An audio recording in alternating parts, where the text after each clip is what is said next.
Hey there, I thought I'd just make a quick video to address some of your questions. Hope I'm not stepping on anyone's toes here, and by all means, whatever I tell you that I used to tell my students, you don't need to follow it, but I found it worked over the years that I was teaching guitar to help my students figure out kind of their way around bar chords. So I think you'd asked about scales, so I'll take care of that one first. I don't think you need to be an intermediate player to learn scales. In fact, I would always give my students scales just as warm-up exercises. The nice thing about the guitar is, without knowing any music theory, and you should know music theory, but without knowing any music theory, you can memorize patterns and get away with being able to play every scale based on knowing one pattern per scale. So I think it's important just to get used to those patterns even before you really delve into the theory behind what makes up a major scale or a minor scale. So just to sit there and start your practice with like an A minor, or up the full guitar,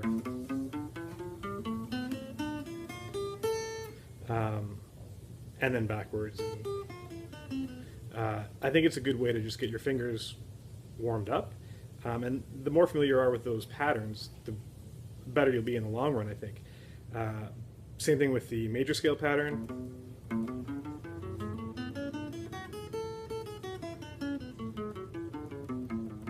And you can find these patterns out online. I'm not going to tell you what they are. You can just look them up pretty easily.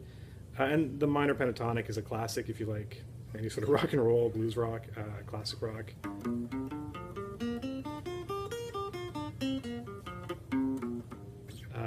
And you can kind of mess around with all three of those versions of the scales just as practice. And again, I think you can do that right from the outset, and it's good to get you used to kind of moving up and down the strings and finger awareness and fret awareness. Practice with a metronome. You mentioned metronomes. They're awesome. I would use them as much as you can. Alternatively to that, you could always play with songs that you know. I'm willing to bet that 99% of the songs that are out there were recorded to a click track or against a metronome, so their timing is going to be really, really good. So if you can keep in time with the music, it's like keeping in time with a metronome. Metronome is still probably your best bet, but playing along to a song can give you a little bit more, I don't know, a bit more fun when you're practicing than just listening to the beep of a metronome over and over again. Also on the metronome topic, I always tell my students, and I'm assuming you're thinking for strumming patterns maybe, I would always tell my students to use your arm as your metronome and picture it as down strumming on every beat, so on the quarter notes, and the up strum hits the eighth notes or the in between. So if you were counting it, it would be 1, 2, 3, 4, and then any upstroke would be where you find an eighth note or an upbeat. So 1 and 2 and 3 and 4 and 1, 2, 3, 4. And if you keep your hand doing that, your arm doing that,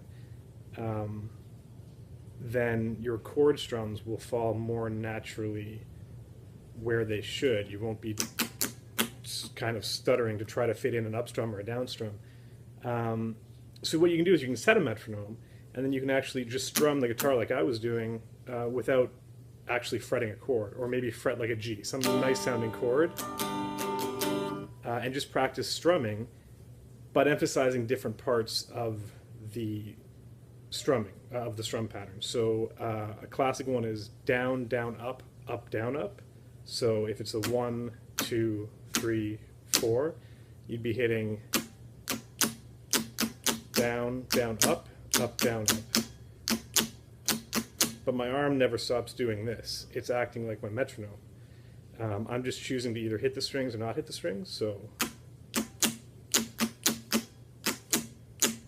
and then you can listen to your favorite songs and play along with them just by holding the guitar and trying to think of what's the strumming pattern that's happening in this song. Is it as simple as just, is it more like a, or does it really kind of jazz it up like,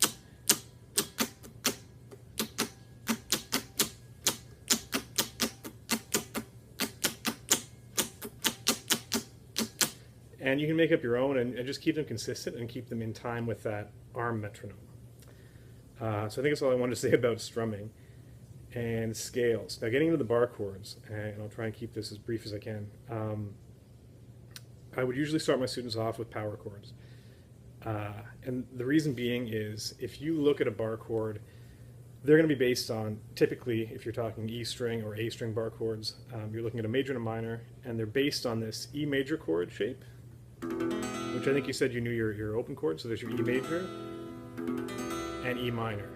Now, without knowing what you did there at the flattened third, like to make it a minor, if you just think of the shape from this to this, that gives you all of your E string or 6th string bar chord major minor shapes. So that E chord, if you take it and you just change the fingers that you use to play it, I'm not changing the chord, I'm just changing the fingers that I'm using to play it. Same chord. Now if I told you to move every note in that chord up a semitone or up a fret, well, these 3 are really easy.